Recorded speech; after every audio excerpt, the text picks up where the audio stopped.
Hey, Magdalena.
So the day is just starting where I am, and here we are doing this practice together. For anyone who's new to this channel, welcome. One of the main ideas of this channel is of receiving sacred divine life energy. And the person who taught it, Bruno Gröning, used the word Einstellen, a German word, to describe it. Well, he used many words, but that's one of them. And Einstellen has many meanings. I sometimes like to reflect on them. One of the meanings is adjust.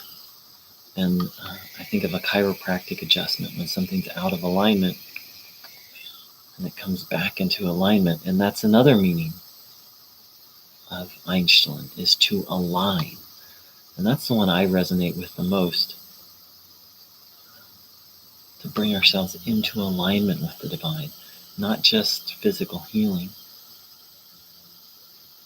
but our thinking, our actions.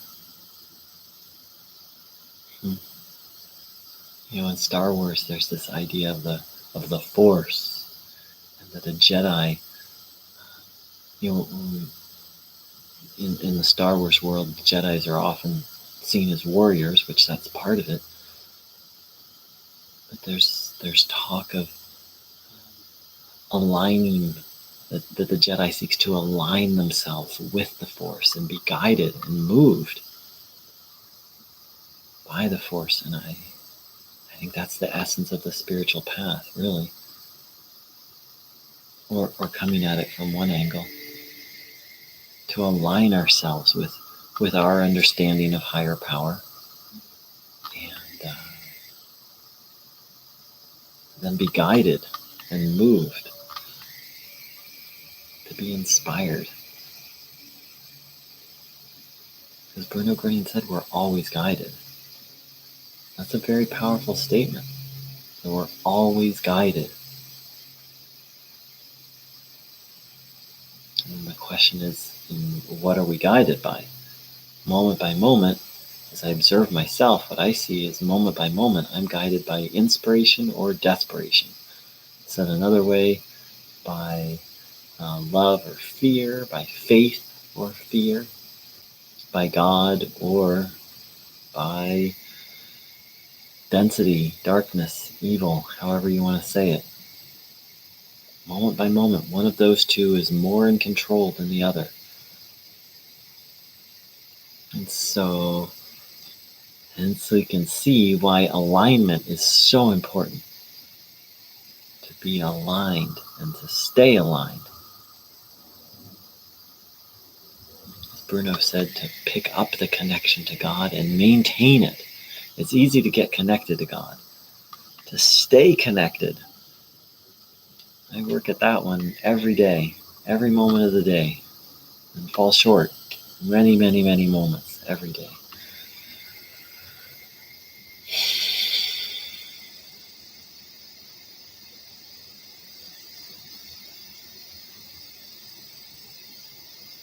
Also on my heart very deeply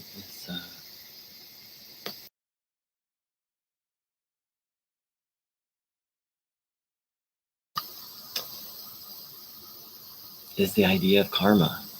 To my knowledge, I don't know that Bruno ever used that word, but he sure used that concept. We reap what we sow. He talked about taking on guilt and discharging guilt, that we bring all the negative things we experience, that we bring them on ourselves. And it's really the end of victim mentality. We as human beings, I know and I see it in others, and I hear others talking about it. We have this tendency to play the victim. Like, oh, why is this happening to me? Or, oh, this shouldn't be happening. And I've done it, still do it sometimes, less. Now, gratefully, do it less. But again, whether you call it karma, or as Bruno also called it, the heavy law. In the East, they call it the law of karma. Don't know quite what we call it in the West. Guilt, or as it's written that Christ said, reaping what you sow.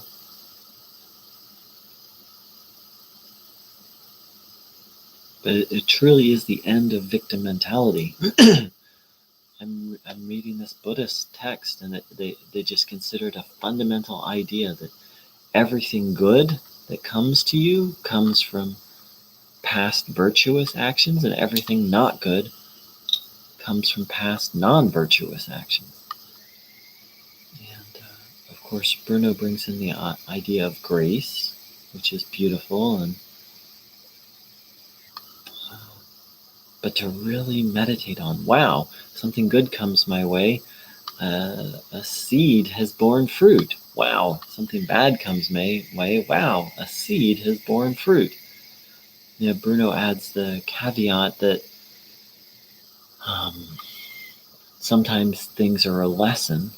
It's not always just that, but even in lesson, my view is that if we don't learn something, we're given a gentle opportunity to learn something. And then if we don't hear that, we get a slightly harder. If we don't hear that, and that the lesson just keeps getting louder until we learn it. But as always, please don't believe me, and please don't believe Bruno. Find out for yourself.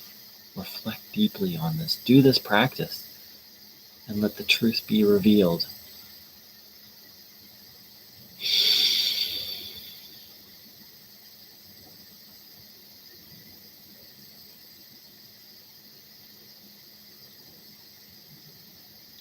so much for joining in.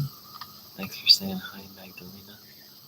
And I wish everyone a good day of aligning and sowing good seeds. Take care. Much love.